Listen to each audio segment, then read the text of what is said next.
తెలుగు వారి number 1 choice Telugu matrimony.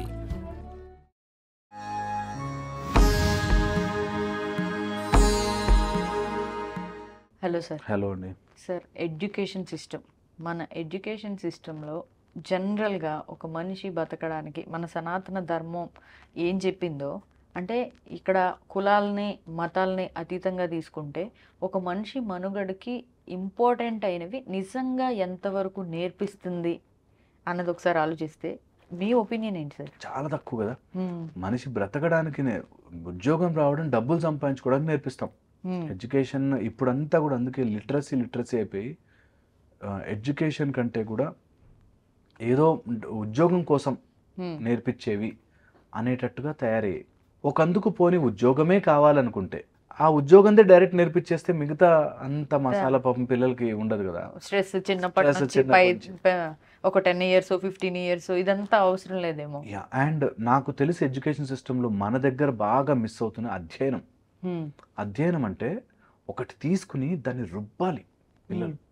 అది ఏంటి ఏంటి ఏంటి అన్నది డీప్ గా వెళ్ళాలి. వాళ్ళకి రావాలి ఆ ఇంట్రెస్ట్. కానీ ఇక్కడ వాళ్ళకి రావట్లేదు, టీచర్స్ కి పేరెంట్స్ కి వస్తుంది ఇంట్రెస్ట్. నిజంగా కూడా టీచర్స్ కి పేరెంట్స్ కి టార్గెట్. అండ్ ఎంత వెస్టర్న్ ఇన్ఫ్లుయెన్స్ తో ఎంత మూర్ఖంగా అయిపోయామంటే, ఈ మధ్య జరిగిన ఒక సీన్ చెప్తాను. ఒక టీచర్ మా దగ్గరకు వచ్చాడు. పిల్లలు ఫెయిల్ అయితే మాకు హెడ్ఏక్ అండి అన్నాడు. అదేంటంటే పిల్లలు ఫెయిల్ అయితే మీకెందుకు హెడ్ఏక్? ఏమవుతుందంట, కమిటీ వేస్తారు. ఎందుకు ఈ క్లాస్లో పిల్లవాళ్ళు ఫెయిల్ అవుతున్నారు అని కమిటీ వేసి, ఆ పిల్లలు ఫెయిల్ అవ్వడానికి గల కారణము టీచర్ సరిగ్గా చెప్పట్లేదు అని వచ్చి, ఆ టీచర్ సరిగ్గా చెప్పట్లేదు కాబట్టి టీచర్ ఎక్స్ట్రా క్లాసులు తీసుకోవాలనో, లేకపోతే ఇంకోటేదో టీచరు టెస్టులు పెట్టాలనో, ఇంపార్టెంట్ క్వశ్చన్స్ చదివించాలనో, ఇట్లా ఏవో వాళ్ళకి ఎక్స్ట్రా క్లాసులు పెట్టించి టీచర్ని బర్డెన్ చేస్తారంట. టీచరు ఇన్ని అనవసరంగా నేను ఫెయిల్ చేసి నేనెందుకు బర్డెన్ కావాలి, పాస్ చేస్తాను. పేపర్ రాగానే ఊరికి ఇట్లా చూడడం కూడా చూడు, పాస్ పాస్ పాస్ పాస్ చేసేస్తాడు. వాళ్ళ టీచర్స్కి ఏంటి, నేను చెప్పింది నేర్చుకోవాలని ఇంట్రెస్ట్ ఉన్న పిల్లలకి నేర్పించవచ్చు. వాడు క్లాస్కే రాక ఫెయిల్ అయ్యి ఊరికి ఎంతసేపు నాకు ఆ పొలిటీషియన్ తెలుసు, మా నాన్న డబ్బు కట్టాడు, మా నాన్న డబ్బు కట్టింది, మా అమ్మ కట్టింది అని చెప్పి వాడు ఫెయిల్ అవ్వడానికి డిసైడ్ అయిన వాడికి వాడి మీద నేను కమిటీలు వేయించుకోవడం ఎందుకు, నేను బాధపడడం ఎందుకు? అసలు పేపరే చూడకుండా కరెక్ట్ చేసి పాస్ చేస్తాం సార్, లేకపోతే అనవసరంగా హెడ్ఏక్ అని. అంటే మనం ఎలా ఎడ్యుకేషన్ సిస్టమ్ని తయారు చేసామంటే, ఎవరు చదవాలి, ఎండ్ ప్రోడక్ట్ పిల్లవాడికి నాలెడ్జ్ రావాల్సింది పోయి మార్కులు ఆర్ సిస్టము ఆర్ దేన్నో ఒక దాన్ని బ్లేమ్ పెట్టుకుని బ్రతికేటట్టుగా తయారయ్యాం. సో అందుకని నా పర్సనల్ ఫీలింగ్ ఏంటంటే, పిల్లలకి ఆ అధ్యయనం చేయడము, నేను I have to do this like a tapas, నేను నేర్చుకోవాలి, ఇది నాకు ఎక్కాలి బాడీలోకి అనేది నేర్పించడం చిన్నప్పటి స్టార్ట్ చేయాలి. చిన్న ఎగ్జాంపుల్, 3 Idiots లో మనకి ఆ హీరో క్యారెక్టర్ అసలు సర్టిఫికేట్ ఏమి ఉండదు, కానీ చదువుతాడు. ఎంత ట్రూ అంటే, అలాంటి ఎడ్యుకేషన్ సిస్టమ్ ఒక ప్రాసెస్. లేదా అందరూ అలా చేయలేరు, అందరికీ అంత జ్ఞానం రాకపోవచ్చు, అందరికీ అలా రాకపోవచ్చు. అలాంటప్పుడు ఒక కైండ్ ఆఫ్ లిమిట్ ఆఫ్ ఆ బ్యాలెన్స్ తీసుకురాకపోతే, ఈ మధ్య జరిగింది అదే సినిమాలో 3 Idiots అనే సినిమాలో బట్టి కొట్టకూడదు, అర్థం చేసుకోవాలని చెప్పాడంట. అందుకని వీడు బట్టి కొట్టాడు. నాకు తెలిసి వచ్చినాకంటాడు, ఏమొచ్చిరా నీకు ఏదైనా వస్తే అది రాయడానికి ప్రాబ్లం ఏంటి? నాకు వచ్చు, నేను బట్టి కొట్టాను కానీ నాకు నాలెడ్జ్ చాలా ఉంది. ఈ 2 డేంజర్ అంటున్నాను. నువ్వు నాలెడ్జ్ ఉంటే నీకు అది రాయడం కూడా రావాలి. బికాస్ అన్ని కలగలిపితేనే నువ్వు, ఇప్పుడు నాకు తెలుసు ఏ రోగం ఎలాంటిదో నాకు తెలుసు, కానీ నేను చెప్పలేనండి పేషెంట్స్కి. అంటే పేషెంట్స్కి ఎక్స్ప్లెయిన్ చేయడం కూడా రావాలి నీకు. సో అలాగా బోత్ అటు బై హార్ట్ చేసే కెపాసిటీ, గుర్తు పెట్టుకునే కెపాసిటీ, లెర్నింగ్ ఈజ్ కంప్లీట్. ఎప్పుడు మనకి మెమరీ ఉండి, దాన్ని చెప్పగలిగే స్థితి ఉండి, దాన్ని గుర్తుపెట్టుకునే కెపాసిటీతో పాటు దాన్ని ప్రజెంట్ చేసే కెపాసిటీ ఉంటే అన్నీ కలగలిపితేనే ఒక ఎడ్యుకేషన్. ఇప్పుడు ఎలా తయారు చేశారు, నాలెడ్జ్ ఉంటే చాలండి, బట్ బై హార్ట్ ఏముంది అని మొదలెట్టారు అనుకోండి. పిల్లలందరూ ఎవడైతే మార్కులు తెచ్చుకోలేదో, నేను బ్యాక్ బెంచర్, నాకు నాలెడ్జ్ ఉంటుంది. నీకు నాలెడ్జ్ నువ్వు ప్రజెంట్ చేయలేకపోతే వేస్ట్ ఆఫ్ టైం, వేస్ట్. చాలా తెలివైన వాడండి కానీ ఎందుకు పనికిరాడండి అంటే ఎంత వేస్ట్ ఉంటుంది, అలా అయిపోతుంది. కాబట్టి బోత్ సైడ్స్ని బ్యాలెన్స్ చేసుకుంటూ వెళ్ళాలి ఎడ్యుకేషన్ సిస్టమ్. బోత్ సైడ్స్, అటు మెమరీ ఉండాలి, అటు ఫోకస్ ఉండాలి, అటు ఇంకా డీప్గా వెళ్ళే కెపాసిటీ పెంచాలి, ప్లస్ వాళ్ళ ఎడ్యుకేషన్ ఎందుకు యూజ్ అవుతుంది అనేది నేర్పించగలగాలి. ఇవి మనము ఇంక్లూడ్ చేయాలి ఎడ్యుకేషన్ సిస్టంలో. ప్రతి చైల్డ్కి ఇది రావాలి. సార్ ఇక్కడ నాదొక డౌట్. జనరల్లీ మతాలను తీసి పక్కన పెడితే ఇప్పుడు మనకి స్పిరిచువల్ జర్నీ మనకి చిన్నప్పటి నుంచి ఎందుకు స్టార్ట్ చేయరు? బయట జరిగే సొసైటీలో ఇలా జరుగుతున్నాయి, ఇలా ఇవి తెలుసుకోవాలి, ఇవి తెలుసుకొని ఉంటే కదా వీటి వైపు నడవరు. సో తప్పు చేస్తే ఇలా చేస్తారు, ఇది చేయకూడదు మనం, ఇలాంటివి మోరల్ క్లాసెస్ లాంటివి ఎందుకు తీసుకోరంటారు? డబ్బులు రావు కదా. అవి ఎవరే వినరు. స్పిరిచువల్గా చేస్తే దానివల్ల డబ్బులు రావు, అందుకని స్పిరిచువల్ కాదు. ఏదైనా గొప్పగా నువ్వు ఉద్యోగం తెచ్చుకోగలిగే ఒక CEO కంపెనీకో ఒకటి ఏదైనా అయిపోయేటట్టుండే ఎడ్యుకేషన్స్ ఎక్కువ తీసుకుంటారు. సో ఇవి పార్ట్ ఆఫ్ ద కరికులం చేయాలి. నేను ఎప్పుడు అనుకుంటుంటాను, ఫైనాన్షియల్ ఎడ్యుకేషన్ అంటే మనకి ట్యాక్స్, ఇన్కమ్ ట్యాక్స్, తర్వాత అసలు డబ్బులు ఎక్కడి నుంచి వస్తాయి, డబ్బు ఒక education, financial discipline and education compulsory పిల్లలకి ఇవ్వాలి చిన్న ఏజ్ నుంచే. అసలు డబ్బులు ఎక్కడి నుంచి పుడతాయి, అసలు డబ్బులు ఎలా తయారు చేసుకోవాలి, ఎలా సంపాదించుకోవాలి, ఎలా ఖర్చు పెట్టాలి, ఎలా మూవ్ అవుతుంది మనీ అనేది ఒకటి. సెకండ్ వచ్చేసి లీగల్ సిస్టమ్ కంపల్సరీ నేర్పించాలి చిన్న ఏజ్ నుంచి. నీ లా ఎలా పనిచేస్తుంది, law has to become law of the land, అందరికీ తెలియాలి. లా ఒకటి. దాంతోపాటు ఈ పొలిటికల్ సిస్టమ్, అది రియల్ లైఫ్ పొలిటికల్ సిస్టమ్ ఎలా పనిచేస్తుంది ఇది నేర్పించాలి అందరికీ. మీరు నమ్మరు, అసలు అండ్ కష్టపడ్డా నేర్పించారు. చావా సినిమా రిలీజ్ అయిన తర్వాత నాకేమనిపించింది అంటే ఇప్పుడు వరకు మనం చదువుకున్న హిస్టరీ కూడా రాంగేనా? అబ్సల్యూట్. అయ్యో, హిస్టరీ అయితే టోటల్లీ కావాల్సినట్టుగా రాసుకున్నారు, కావాల్సినట్టుగా మార్చారు. అండ్ ఇప్పుడు మనం 1-2 ఎపిసోడ్లు అలా చెప్పినా కూడా నో దాన్ని ఇంకా రిజెక్షనే ఉంది, ఇంకా యాక్సెప్ట్ చేయలేకపోతున్నాం. భారతీయులు కూడా గొప్పవాళ్ళు అనే నమ్మకాన్ని రానివ్వట్లేదు. నా భారతదేశం చాలా గొప్పది అనే ఒక చిన్న ఫ్యాక్ట్ని ఒప్పుకోలేకపోతున్నా తెలుసా మనం. మన వాళ్ళు విమానం కనిపెట్టారా? నో, ఒప్పుకోను నేను. రైట్ బ్రదర్సే కనిపెట్టుంటాడు, ఎందుకంటే మన వాళ్ళకి అంత తెలివిలేదని. ఓకే, అది కనిపెట్టాడా లేదా సెకండరీ, ముందు accepted that we have that heritage, చేసి ఉండొచ్చు విమానములు అని ఉంటుందేమో, అట్లీస్ట్ వీళ్ళు యాక్సెప్ట్, అది ఫస్ట్ స్టెప్. దాని తర్వాత ఓకే దీన్ని నిజంగా ఉండుంటే నేను ఎలా రీసెర్చ్తో బయటకు తీసుకురాగలను అనే ఆలోచనని కూడా మనం ఎలవ్ చేయరు. అన్నీ మనం కనిపెట్టేస్తారా, అంత కనిపెట్టే ఛాన్సే లేదు అనేటట్టుగా పుష్ చేస్తారు. నేను అంటాను, ముందు ఫస్ట్ థింగ్ మన భారతీయత గొప్పది అని మన పిల్లలే నమ్మకపోతే దెన్ అది రీసెర్చ్కి వెళ్ళదు, అసలు ఫ్యూచర్కి పోనే పోదు. సో అందుకని కంపల్సరీగా ఇది పిల్లల ఎడ్యుకేషన్లో యాడ్ చేయాల్సి. ఇంకా ఎలాంటి ఎలిమెంట్స్ యాడ్ చేస్తే మన ఎడ్యుకేషన్ సిస్టమ్ అట్లీస్ట్ ఒక పాత్లోకి వస్తుందంటారు? అందులో the most important thing spiritual ఎడ్యుకేషన్తో పాటు అసలు ఈ ప్రాసెస్ ఆఫ్ నన్ను నేను తెలుసుకోవడం, అసలు నాకేం కావాలి ఇంటర్నల్లీ. ఇప్పటికీ కూడా కౌన్సిలింగ్కి వెళ్ళే ముందు నీట్ ఎగ్జాములు రాసి డిగ్రీలు అయిపోయా కూడా ఇప్పుడు నేను ఏం చేయాలి సార్ అనే స్టేజ్లో ఉన్నారు చాలామంది. ముందు ఫస్ట్ వాళ్ళకి ఏం కావాలి, వాళ్ళ స్టేజ్లో వాళ్ళు ఏం ఆలోచిస్తే బాగుంటుంది, ఏది రాంగ్ ఏది రైట్ అనే జడ్జిమెంట్ నేర్పించాలి పిల్లలకి.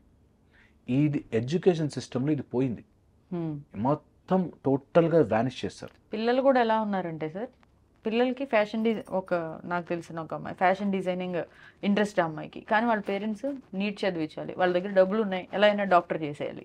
ఈ అమ్మాయికి ఏమో ఫ్యాషన్ డిజైనింగ్ అంటే ఇంట్రెస్ట్. చాలా ప్రాబ్లం అవుతుంది అట్లా. ఎప్పుడైతే we don't match that problem అవుతుంది. దీంట్లో ఇంకొక యాంగిల్ ఏంటంటే, పేరెంట్స్ దగ్గర డబ్బులు ఉన్నాయి కాబట్టి వీళ్ళని చేసేసి ఇవన్నీ మ్యారేజ్ డిగ్రీల కింద మార్చేస్తున్నారు. అంటే డాక్టర్ అయితే డాక్టర్ సంబంధం వస్తుంది, లేకపోతే ఇలా ఇంజనీర్ చేస్తే ఇంజనీర్ సంబంధం, అబ్రాడ్కి వెళ్తే అబ్రాడ్ సంబంధం.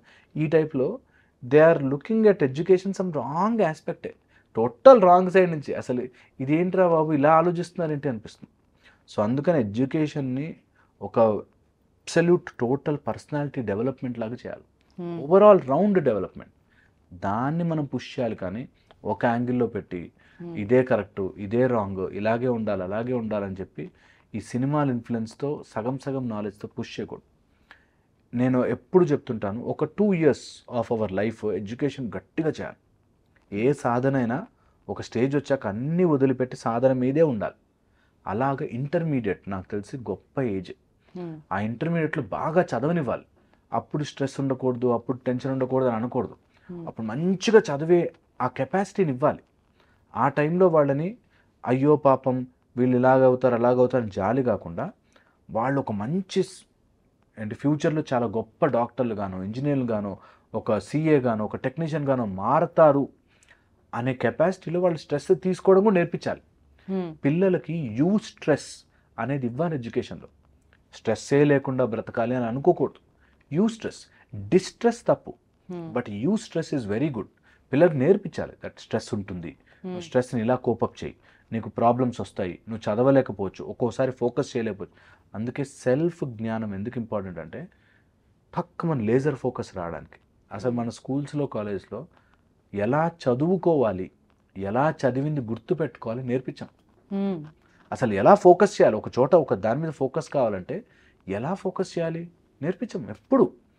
సో దానివల్ల కొంతమందికి ఎలా ఫోకస్ చేయాలో తెలియక, నాకు అర్థమవుతుంది కానీ నేను చదవలేకపోతున్నాను సార్ ఎక్కువసేపు, నాకు ఒక పేజ్ మొత్తం చదివి నెక్స్ట్ పేజ్కి వెళ్తే ఈ పేజ్ మర్చిపోతున్నాను, నాకు ఎలా గుర్తుపెట్టుకోవాలో తెలియట్లేదు అనేవాళ్ళు చాలామంది బాధపడతారు. సో అది లేదు, అది ఉండదు అనుకోకూడదు. అది కూడా పార్ట్ ఆఫ్ ఎడ్యుకేషన్. దట్ ఎలా ఫోకస్ చేయాలి, ఎలా కాన్సన్ట్రేషన్ చేయాలి, ఎలా చదివింది గుర్తుపెట్టుకోవాలి, ఈ మెమరీని అంతా ఎలా వాడుకోవాలి, దీన్ని లాజికల్గా టాక్టికల్గా ఎలా మార్చాలి, ఇవి ఎడ్యుకేషన్లో యాడ్ చేయాలి. వాటికి ఎక్కువ ఇంపార్టెన్స్ ఇవ్వాలి. యాడ్ చేయడం అంటే ఇప్పుడు ఏమైపోయింది, భగవద్గీత నేర్పించండి అని అనుకోండి, అదేదో క్లాసు టైం అయిపోతుంది, ఆ పీరియడ్ ఫినిష్ చేసేసేయాలి, దాని లోపల భగవద్గీత నేర్పించేసాం అని చెప్పేయాలని కాకుండా నిజంగా ఎక్కించగలగాలి పిల్లలకి. అది ఇంపార్టెన్స్ యొక్క దాని యొక్క ఇంపార్టెన్స్ రావాలి, తెలియాలి. దానికోసమే మన సినిమాల్లో వాటిలో సిగరెట్ ఎంత గొప్పదో చూపిస్తారో అలాగే ఇది కూడా గొప్పదని చూపించాలి. ఇప్పుడు always society gets influenced by these things. Politicians ఎలా ఉన్నారు, మూవీ స్టార్స్ ఎలా ఉన్నారు, వాళ్ళు ఎంతసేపు స్టైల్గా ఇట్లా రింగులు వదిలే సిగరెట్టే గొప్పదే అని చూపిస్తే పిల్లలకు మనం 1000 రోజులు క్లాస్ చెప్పిన దానికంటే కూడా ఒకరోజు ఆ సిగరెట్ దాకి రింగ్ వదిలితేనే నన్ను గొప్పగా చూస్తారు అనే దానికి వెళ్ళిపోతారు. సో అందుకని influencer should turn this way, పాజిటివ్గా ఇన్ఫ్లుయెన్స్ అయ్యి స్కూల్లో 10th క్లాస్ వరకు జనగణమన పాడించి బయటకు రాగానే ఒక్కరోజు కూడా మనం పాడుకోం. ఎందుకంటే మనకు అది స్కూల్లో ఉన్నంతసేపు స్కూల్ అనేది ఒక రెస్ట్రిక్టెడ్ ప్లేస్, అక్కడ ఏదో ఒకటి చేయాలి, అందుకని యూనిఫామ్. అది బయటకు వచ్చాక అసలు టోటల్లీ ట్రాన్స్ఫార్మ్ అయిపోయి పిల్లలు ఒక్కరోజు కూడా మనం ఏ రోజు ఫ్లాగ్ ముందు నుంచి మన ఇంట్లో జనగణమన పాడుకోం. అది రాలేదు లోపల నుంచి, బలవంతంగా చేయించారు అంతే. వాళ్ళు పాడుతున్నారు, పాడాలి, నించోవాలంటే టీచర్ నించోవాలి అంటే నించోవాలి. అలా కాకుండా రియల్ లైఫ్లో మన యొక్క భారతీయతని, మన యొక్క సిస్టమ్ని మనము ఇష్టపడేలా చేసుకోవాలంటే కంపల్సరీగా ఇన్ఫ్లుయెన్సర్స్ ఈ పని టేకప్ చేయాలి. దట్ నేను గ్లోరిఫైడ్గా నా పాస్ట్ నేను చూసుకోగలగాలి, నా రిచ్ హెరిటేజ్ని నేను గ్లోరిఫైడ్గా చెప్పగలగాలి. అందులో రైట్ ఉండదా రాంగ్ ఉండదు, ఎప్పుడు ఏ విషయంలో నాకు జరగదండి. అన్నీ రైట్ ఉండవు, అన్నీ రాంగ్ ఉండవు, ఏదైనా తీసుకోండి, for everything in this universe. So అందుకని పిల్లలకి రైట్ ఎక్కువ చెప్పాలి, మన భారతీయత గురించి గొప్పతనం చెప్తూ ఇన్ఫ్లుయెన్సర్స్ దిగితే కానీ ఇవి జరగవు. సో ఎడ్యుకేషన్ సిస్టంలో మార్పులు రావాలి అంటే హాఫ్ వెస్టర్న్ బ్రెయిన్ వాష్, ఇప్పుడు జరుగుతున్న డ్యామేజ్ చెప్తా మీకు. అటు హాఫ్ వెస్టర్న్ సిస్టంతో తెచ్చుకున్న ఎడ్యుకేషన్ సిస్టమ్ని ఇక్కడ రుద్దుతున్నారు మన వాళ్ళ మీద. ఎంత ఘోరంగా రుద్దుతున్నారంటే ఇప్పుడు ఏదో బ్యాగులు మోయొద్దనో, లేకపోతే పిల్లలకి బరువు అయిపోతుందనో, ఇలాంటివన్నీ ఏర్కొచ్చుకుంటారు అక్కడి నుంచి. ఎలా ఏసీ క్లాస్ రూమ్స్ కావాలనో, ఏసీ బస్సు, ఎలా మారిపోతున్నారంటే నీకు ఇటు ఇండియనైజ్ కాక అటు కంప్లీట్గా వెస్టర్న్ కాక మధ్యలో మిగిలిపోతున్నారు. మధ్యలో ఎటు కాకుండా మళ్ళీ ఒక కన్ఫ్యూజన్ ఇస్తున్నాం. ఇప్పుడు నిజంగా చెప్తున్నాగా, వెస్ట్ నుంచి అప్పు తెచ్చుకున్నవే ఇప్పుడున్న మానసిక రోగాలన్నీ. అది అందరి నుంచి కాదు, అఫ్కోర్స్ వెస్ట్లో మంచి వాళ్ళు లేరా అంటే అఫ్కోర్స్ ఉన్నారు, కానీ ఎక్కువ శాతం అక్కడి నుంచి డౌన్లోడ్ చేసుకునేది మనకి ఇలాంటి కల్చరే అవుతుంది. దట్ అన్ని సగం అటు ఆ ఎడ్యుకేషన్ అర్థం కాదు, ఇటు లాజిక్ అర్థం కాదు, ఇటు మ్యాథ్ రాదు, అటు సైన్స్ రాదు, అన్నిటికీ మధ్యలో మిగిల్చేస్తున్నాం. మధ్యలో మిగిల్చేసి మళ్ళీ ర్యాంకులు కావాలి, కన్ఫ్యూజ్ చేస్తారు పిల్లలు కూడా. ఇప్పుడు నేను ఏం చేయాలి, నాకు నచ్చింది చేయాలా? ఒక మీరు చూడండి, ఒక 4-5 ఏళ్ళు రుద్దారు మనసు, ఒక నచ్చింది చేయండి, నచ్చిన ఫీల్డ్లోకి వెళ్ళండి అని. వాడు నచ్చిన ఫీల్డ్లోకి వెళ్ళాక ఆపర్చునిటీస్ ఉండవు, అక్కడ ఏం చేయాలో తెలీదు. ఇప్పుడు నాకు ఫోటోగ్రఫీ ఇష్టం, ఓకే, నచ్చిన ఫీల్డ్లో నీకు ఫోటోగ్రఫీ ఇష్టం చెయ్యాను అనుకో, 4-5 ఏళ్ళు లేక ఫోటోగ్రఫీ తర్వాత ఏం చేయాలి నేను అనేది అర్థం కాదు. సో ఇవన్నీ హాఫ్ సిస్టమ్లు చెప్తున్నారు. ఇప్పుడు నా బుక్ ద హాఫ్ సెంటెన్సెస్ అనే బుక్లో నేను రాస్తున్నా, ఇది అన్ని సగం చెప్పి వదిలిపెడుతున్నారు. సగం చెప్పే, ఇప్పుడు నీ మనసుకు నచ్చింది చేయన్నారు, ఓకే చేశాను, దానికి డబ్బులు రాకపోతే ఏంటి పరిస్థితి? జనరల్ గా చాలా మందికి కన్ఫ్యూజన్ ఉంటుంది సార్. మనసుకు నచ్చింది చేస్తే డబ్బులు రావు రావు రావు రావు ఏంటి పరిస్థితి? దాని ఆల్టర్నేటివ్ ఏంటి? దానికి అరే మనసుకు నచ్చింది కూడా చేసుకో, నీ డబ్బు, నీ లైఫ్, నీ ఫ్యామిలీ, నీది కూడా ఉంటుందిరా, రెండు చేసుకో హాయిగా అని చెప్పరు. నీకు మనసు నచ్చింది చేయంటే అన్నీ వదిలే. సినిమాలో చూపించినట్టు వాడు తాగుకుంటూ రోడ్ల మీద పాట పాడుకుంటూ వెళ్ళిపోతుంటాడు, అదో సినిమాలో లాగా. అప్పుడు వాడికి లాస్ట్కి ఏదో ఒక అవార్డు వస్తుంది, వాడు గ్రేట్గా ఉంటాడు. సో వీళ్ళు ఎలా ఊహించుకుంటారంటే, నాకు మనసుకు నచ్చింది చేయగానే లాస్ట్ మూమెంట్లో నా హీరోయిన్ పరిగెట్టుకుంటూ వచ్చి నన్ను హక్ చేసుకుంటుంది, తర్వాత శుభం కార్డు పడుతుంది అనుకుంటారు లైఫ్లో. అలా ఉండదు. మనసుకు నచ్చింది చేయడం అంటే చాలా కష్టాలతో కూడుకుని ఉంటుంది. ఆ కష్టాలన్నీ తీసుకుంటా, at the same time I don't become so senseless that నా ఇల్లు వదిలేసుకుంటా, నా ఫ్యామిలీ వదిలేసుకుంటా, తాగుడుకు అలవాటు అయిపోతే ఇట్లా ఉండదు. హ్యాపీగా రెండు కలుపుకొని చేసుకోవచ్చు.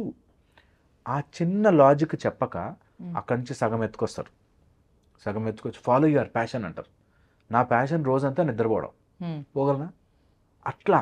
సో పాయింట్ ఈజ్, రెండు సగం సగం చెప్పద్దు. కంప్లీట్గా పిల్లలకి కంప్లీట్ సిస్టమ్ ఇవ్వగలిగితే అప్పుడు నీ ప్యాషన్ ఫాలోగా నీ రియల్ లైఫ్ చూసుకో. నీ రియల్ లైఫ్లో నువ్వు ఏమీ సంపాదించుకోలేకుండా నెలకు 1 లక్ష కూడా రాకపోతే ఈ రోజుల్లో బ్రతకలేవు కదా. సో దానికి కూడా ఆలోచించు.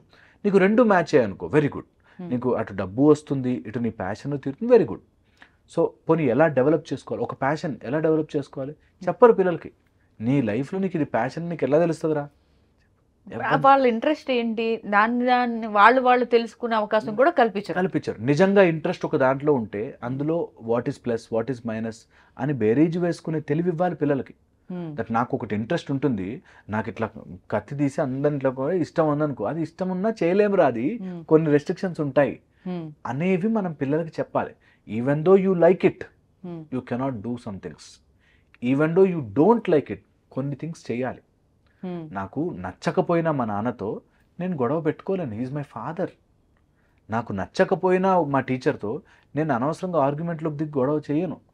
అసలు మీరు ఇప్పుడు చెప్పిన పాయింట్ సార్, గురువులు అంటే అసలు ఒక భక్తి అలాంటివి ఏమీ లేవు. విసురుతున్నారు కదా డబ్బులు వేసి కొన్నప్పుడు ఎందుకు భక్తి వస్తుంది? నేను ఒకప్పుడు విద్య అంటే గురువు దగ్గరికి వెళ్ళి గురువు దగ్గర సుశ్రుత చేసి నా గురువు నన్ను తీసుకోవాలి అని. ఇప్పుడు గురువు కాదు, ఇప్పుడు నేను డబ్బు ఇసురు కొనుక్కుంటున్నా సీటు, నువ్వు ఇవ్వకపోతే నేను పక్కన స్కూల్లో ఇంకా పెద్ద ఏసీలు 3 టన్ వీళ్ళే సరెండర్ అయిపోతున్నారు, గురువులే ఆబ్వియస్లీ అవుతారు, టీచర్సే. ఎందుకంటే డబ్బులు రావు వాళ్ళకి, జీతాలు రావు కదా, అందుకని. సో అలా కన్ఫ్యూజ్డ్ సిస్టంలోంచి మనం బయటకు రావాలి. It is not money. Parents should think నా టీచర్ చాలా కరెక్ట్, మా పిల్లాడు మంచి డైరెక్షన్లో పెడతాడు అని పేరెంట్స్కి నమ్మకం రావాలి.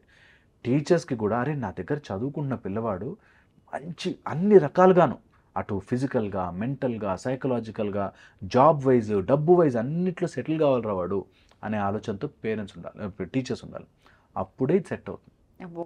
ఒకళ్ళతో అయ్యే పని కాదు, అబ్సల్యూట్లీ మొత్తం సిస్టమే చేంజ్ అవ్వాలి. అందుకే పిల్లలు is a responsibility of everyone in the society. ఇప్పుడు స్కూల్కి వెళ్తున్న పిల్లల బాధ్యత పేరెంట్స్ది కాదు, టీచర్స్ది కాదు, ఎవ్రీవన్ ఇన్ ద సొసైటీ. కానీ ఇప్పుడు మనం పిల్లలు ఏదైనా బూతులు మాట్లాడుతుంటే ఇన్స్టాగ్రామ్లో చూసి లైక్లు కొడుతున్నాం, షేర్లు చేస్తున్నాం. ఎవ్రీవన్స్ రెస్పాన్సిబిలిటీ దట్ నా నెక్స్ట్ జనరేషన్ పిల్లలు ఇలాంటి వ్యవస్థలు, ఇలాంటి సిస్టంలో పెరగకూడదు. చాలా చాలా ఇంపార్టెంట్ ఇది. అందుకోసమే ఎప్పుడైనా అట్లాంటివి ఏమైనా జరిగితే రాంగ్ ఇన్ఫ్లుయెన్సర్స్ రాంగ్ విషయాలు చెప్పేది, ఏముందిరే ఈజీగా చేసుకో, కోపం వస్తే గోడను కొట్టు, ఈ టైప్లో ఎవరైతే నేర్పిస్తున్నారో వాటిని అందరూ ఆపాలి. వాళ్ళకి వాళ్ళు అనుకోవాలి, నేను ఐ మే బి రైట్, కానీ ఏ వీక్ మైండ్ వింటుందో ఆ వీక్ మైండ్ ఉన్న పిల్లలు ఏ తప్పు చేస్తారు. సో అందుకని నేను ఇలాంటివి చేయకూడదు, నేను ఇలాంటివి పబ్లిక్లోకి తీసుకెళ్ళకూడదు. It should not go in to a big audience where ఎవరి మైండ్ ఎలా పనిచేస్తుందో తెలియదు, కాబట్టి అన్నెసెసరీ విషయాలు నేను ఇన్ఫ్లుయెన్స్ చెయ్యను అనేటట్టు ఉండాలి. ఈ బ్యాలెన్స్ తీసుకురావడమే యాజ్ అ సొసైటీ మన ధర్మం. దట్ అన్నీ ఉంటాయి, అన్ని రకాల మైండ్స్. కోపం ఉన్నోడు ఉంటాడు, కోపిష్టోడు, అటు మరీ పిరికోడు ఉంటాడు, అటు చాలా ధైర్యవంతుడు ఉంటాడు, అన్నీ ఉంటాయి. అందరూ ఒకేలాగా విని అర్థం చేసుకోరు. అందుకని ఆ బ్యాలెన్స్ తీసుకురావడం చాలా ఇంపార్టెంట్. రైట్ సార్, ఇది ఎడ్యుకేషన్ సిస్టంలో రావాలి. True. Thank you so much for wonderful talk.